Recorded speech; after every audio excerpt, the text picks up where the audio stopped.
iman. Apa saudaraku? Iman. Ya. Karena firman Tuhan berkata, tanpa iman mustahil berkenan kepada Allah. Jadi kita harus punya iman. Ini Ibrani 11 ayat 6 berkata, tetapi tanpa iman tidak mungkin orang berkenan kepada Allah.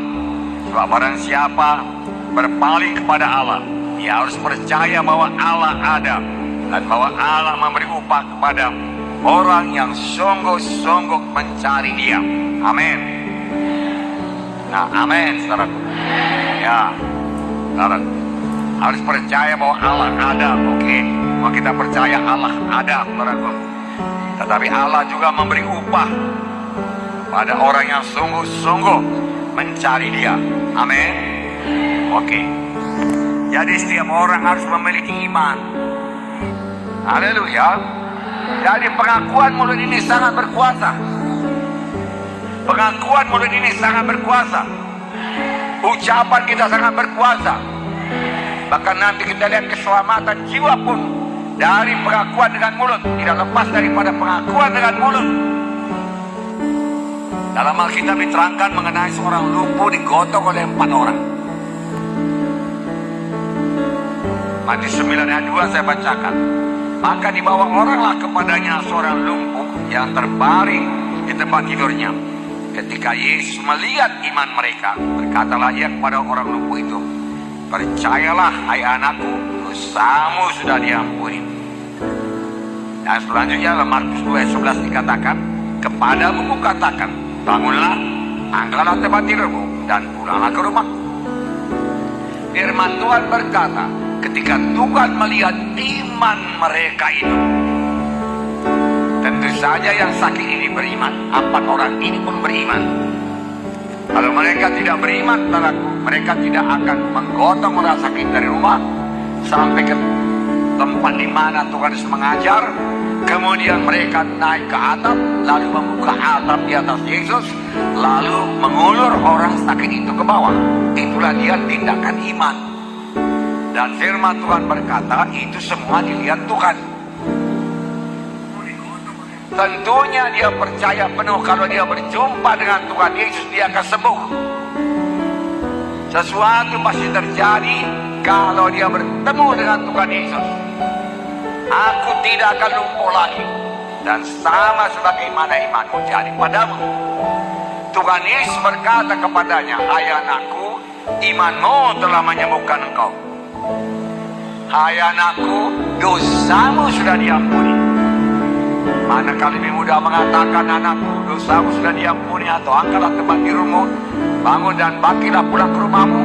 Tetapi supaya kamu tahu anak manusia di dunia ini berkuasa mengampuni dosa, kepadamu kukatakan, bangunlah, angkat tempat tidurmu, pulanglah ke rumahmu. Yesus melihat iman mereka. Iman mereka. Iman dapat dilihat dari pengakuan iman ucapan yang seturut dengan janji Tuhan tersebut, saudaraku, dan dari tindakan iman. Yakobus 2:26 berkata, seperti tubuh tanpa roh adalah mati, demikian juga iman tanpa perbuatan adalah mati. Harus bertindak. Harus bertindak. Ini percaya, ini beriman. Tidak benar ada orang mengatakan dia percaya kesembuhan tapi tidak ada tindakan. Saudaraku, tidak. Nah, saudaraku, 2 orang buta mengikuti Yesus. Saudaraku, mereka menangis berteriak. Saya bacakan ceritanya Matius 9:27-30. Ketika Yesus meneruskan perjalanan dari sana, Yesus meneruskan perjalanannya keluar kota, 2 orang buta mengikutinya sambil berseru-seru katanya, kasihanilah kami, hai anak Daud.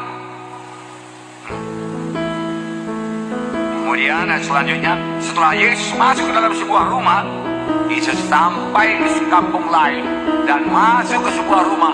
Orang buta itu masih terus mengikut. Bagaimana dia mengikutnya? Boleh jadi dia ikut-ikut suara itu terus. Saudara, walaupun dia buta, saudara, dia ikut terus. Inilah tindakan iman. Amin. Ya. Datanglah kedua orang buta itu kepadanya dan Yesus berkata kepada mereka, "Percayakah kamu bahwa aku dapat melakukannya?" Mereka menjawab, "Ya Tuhan, kami percaya." "Percaya engkau aku dapat melakukannya?" "Ya Tuhan, kami percaya." Lalu Yesus menjamah mata mereka sambil berkata, "Jadilah kepadamu menurut imanmu." Dan sampai sekarang Tuhan Yesus masih berkata, "Jadilah kepadamu menurut imanmu." Nah, saudara, lalu Yesus menjamah mata mereka sambil berkata, "Jadilah kepadamu menurut imanmu." Lalu Tuhan berkata, "Jadilah kepadamu menurut imanmu." Maka meleklah mata mereka, dan Yesus pun dengan tegas berpesan kepada mereka, katanya, "Jagalah supaya jangan seorang pun mengetahui hal ini." Nah,